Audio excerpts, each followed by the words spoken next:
Okay, this video is Plato made easy and understandable with regard to the history of philosophy. So this is Plato right here. And this is his beloved teacher and friend Socrates. Okay, and Socrates was condemned to death in 399 BC. Okay, Socrates had been charged with corrupting the youth of Athens and disrespecting the gods. And he could have gotten out of it, but he refused to kiss butt, so to speak, to the persecutors of him.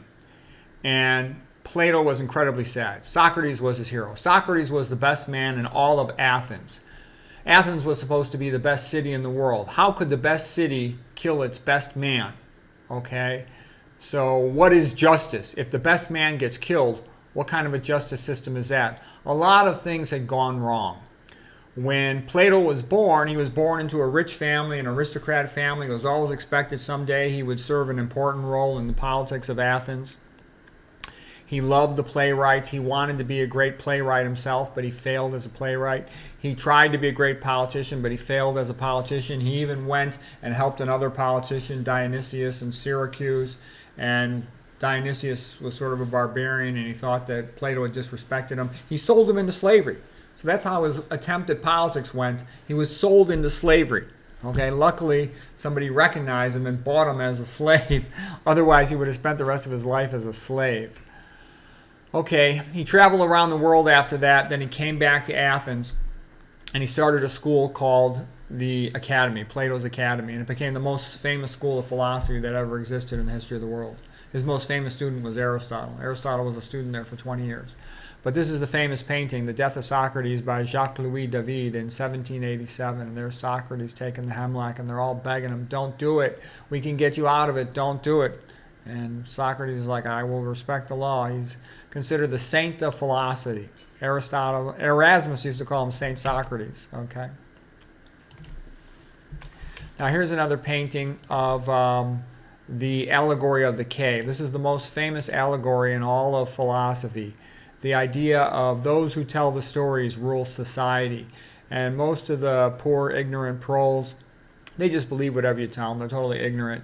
And it is only the man who makes an effort to climb out into the light that can see the absolute truth. This is fake. This is all manufactured truth, manufactured stories to generate a consensus amongst all the illiterates.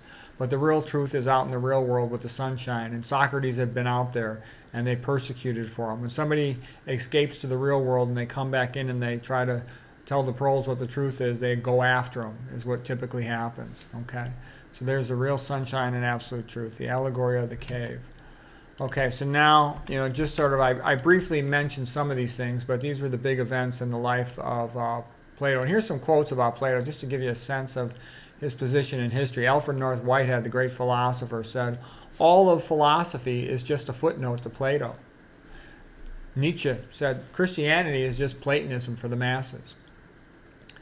And by the way, this idea of Platonism was he felt that almost like true justice could not be obtained in the real world. If the greatest city, the most free city in the world, would convict and kill its greatest man, then there was no true justice in the world.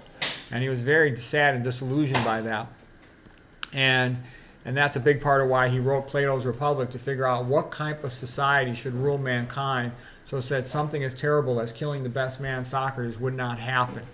And he noticed that democracy just degenerates into mob rule, that when you have a dictator like Dionysius, it just becomes a tyranny and he brutalizes people. So you want some form of aristocracy, but some form of aristocracy to keep them in check. Eventually you can end up with something like, a United Kingdom in the old days, Parliament, where you have the commoners, you have the House of Lords, and you have a king. And there's at least a three-party system. In the United States, you have the idea of an executive branch and a legislative branch, and the head guy sitting in the big seat, the big P. Okay. Here is a quote by Marsilio Ficino. He is a scholar that worked for the Medicis and the Pope in the time of Renaissance Italy. He was funded by the Medicis. They had a Platonic Academy funded by them. Okay, they loved Plato. And here's what Marsilio Ficino, by the way, was this genius Italian scholar who was trying to unify Christianity with Greek philosophy. And by the way, he wasn't the first one to do that. Thomas Aquinas had baptized Aristotle, and incorporated a lot of Greek philosophy and paganism into the Roman Catholic Church. The Roman Catholic Church coexisted with paganism for over 500 years, let's say from 30 AD to the time of the death of Christ, for the next 500 years, and actually more than that. Okay, the relevance is Roman Catholic Church gets along very well with Christianity. It didn't get rid of it. It sort of adopted it and incorporated it, if you will, and sort of accepted a lot of its ideas and ways. And I actually think that's a very good thing, because there's a place for everybody, and it's a lot of fun. Everybody can be happy on earth and still do everything that, Jesus wants them to do for salvation. There's a lot of beautiful, good things about it. Okay, so anyways, I'm just letting you know, Plato is it. Plato and Aristotle are the two most important philosophers who ever lived. Okay, so he failed as a playwright, but that had a big influence on him in his writing style. He failed as a politician, was sold into slavery, so he knows what it's like to be a slave. And he almost was going to spend his whole life being like a slave. And that reminds me of Fyodor Dostoevsky, basically put in the concentration camp, was about to be executed, was basically a slave for about 10 years before he came back to freedom in Russia and became their greatest writer. So Plato, had this baptism of fire, if you will, that totally made him hyper alert the rest of his life. And he was pissed off because all these sophist BS artists were much more popular than him in Athens. Okay, kind of reminds me of the high-fat phonies, way more popular than me, even though they're BS in the public. And I'm the one who gets labeled as a jerk and gets ostracized because I tell the truth. Anyways, beloved Athens, the most educated, sophisticated place in the whole world, they lost the Peloponnesian War to Sparta. Pericles died. He died in the plague. His strategy of a naval conflict with Sparta fell apart when so many Athenians died in the plague. They didn't have the manpower to do it anymore, and they got their butt kicked by Sparta. So that's a terrible thing. When the barbarians beat the crap out of the civilized people, like the fall of the Roman Empire, which would come, 500 years later. Okay, more than 500 years later. Much more than 500 years later, more like 900 years later. Anyways, the sophist aristocrats took power then after the Peloponnesian War. Spartans put them in power, and they quickly bumped off about 1,500 Athenians, largely aristocrats, many of them friends of Plato, and stole their property, stole their money.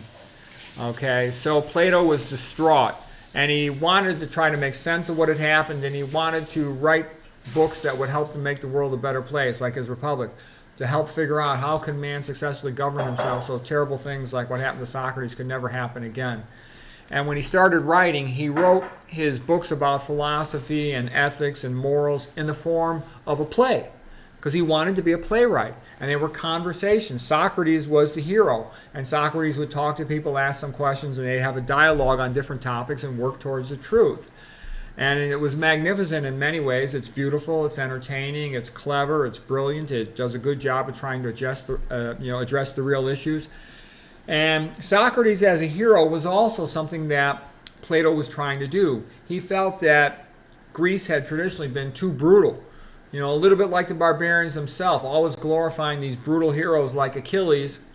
And he felt that, or sneaky guys like Odysseus, and he felt that there should be a true intellectual, honest, good, ethical hero like Socrates. First of all, he wanted to vindicate Socrates because he felt he was innocent of what he had been charged with. Secondly, he wanted to vindicate Socrates' philosophy of life. Okay, so Socrates was the big hero in most of his dialogues. And the early dialogues were pretty much the truth about what had happened to Socrates. Later on, he kind of used Socrates as a bit of a mouthpiece for his own ideas. He never had himself in the actual dialogues. But these dialogues became the most famous philosophy writings ever in the history of the world. His great student Aristotle would dispute many of the things he said. For example, Plato had this idea of the perfect forms up in the sky as being a way to know what was the truth. The perfect form of a chair, the perfect form of a table, the perfect form of justice, etc. Whereas Aristotle is more like, look, let's just look down here on earth, look at different constitutions from other city-states around the world and see what's best and what their experience has been, that sort of thing. But anyways, that's one of my favorite things about Plato was his magnificent style of writing in the form of a conversation amongst multiple educated men, educated people. And one can learn a lot from that. And that's where he's coming from.